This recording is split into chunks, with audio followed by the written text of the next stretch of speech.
don't know how this one never came up in either any of my videos or any of the comments. Nobody mentioned this in the comments. I totally missed the boat on this one. I have no idea how I forgot to talk about this. What we're going to talk about on this one is, so they appear to be allowing, with a little more leniency, people to install on unsupported hardware. It looks like, from what I'm seeing and the sentiment I'm seeing, it looks like that's going to be regularly allowed, at least for the time being. But what I forgot to talk about was the stupid freaking Windows account. Nobody wants it. Okay, not nobody. I talked to one friend who says he thinks it's the greatest thing since sliced bread, okay? This one friend, he says this. I think it's because he's delusional. He seems to think it's wonderful because it makes all my stuff transfer between the things. I don't think he realizes how insidious it actually is. But for those of us that know, okay, so for me in particular, it's a problem for a different reason. I don't want to use a Windows account. I really think this whole, everything involved with basically trying to only allow Windows to run on an online system, I really think is asinine. There's so many use cases that are not edge cases or fringe cases where you wouldn't have your computer on the internet and potentially not have it on the internet for an extended length of time.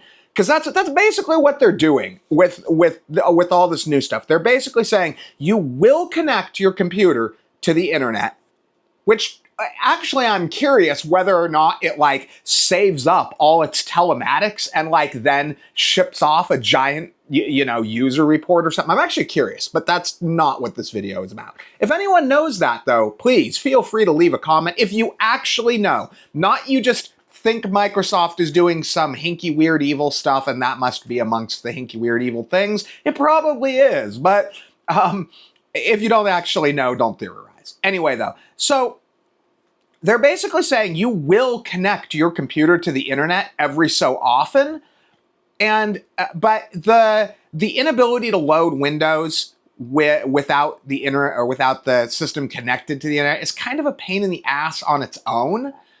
And totally not necessary. And yes, there is a workaround for it, but from what I've been seeing, usually the workarounds work, not always though. And that's just that. Microsoft really does not want you to be running on a non-Microsoft account, okay? They really want you signed in to their shit, okay? They really want you on their stuff. And it's very frustrating. No, it's not going to switch me to Linux. Linux, dude, stop now. I'm annoyed.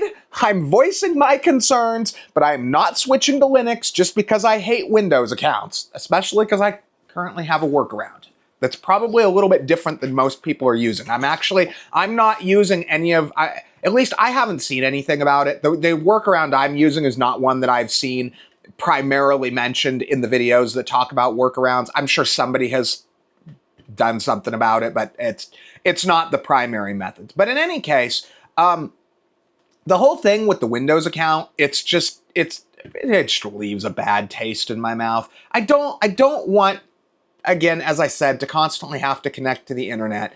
And you know what's even more insidious about it? Okay, so when you do, I guess this isn't technically the Windows account itself, but kinda, it's all connected. This crap is all connected, okay? So when you set up a new computer, you tell it what you want it to report, right? You don't report location, don't report this, don't report this. Have you ever actually paid attention to what it says when you click the next button? What it actually says? It says something to the effect of, just because and they are vindictive about it. They are vindictive little shits about this, okay?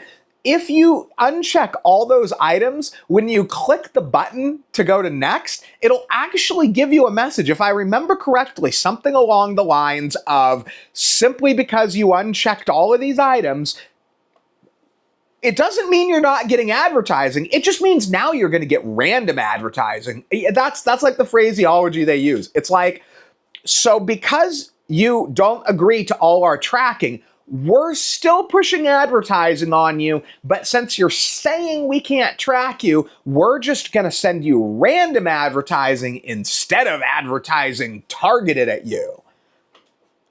They're going... I honestly suspect more likely than not, they're going to run afoul of the EU before they run afoul of anything else. And as I have said before in some of my videos, look, they can do all of this stuff, okay? Now, a video I'm going to do eventually is a video on my opinion that Windows, if they're going to do all of this, should probably be free, because that's how it works. That's why Facebook's free. It's free because of all the advertising. It's free because you are the product, right? Yeah, they're not providing you, Facebook, as a product to you. They're providing you using Facebook as a product to the advertisers. And that's basically what Windows is doing. And to be totally honest, hey, you get your money. I'm not against that. I'm just against the underhanded way that they do it, right? Like, just... That's my angry rant for this one. I'm done. I'm going to keep this short because from what I've seen, people prefer short videos. So that's my take on the Windows account vs local account. So anyway, hope you guys enjoyed the video. Thanks for watching.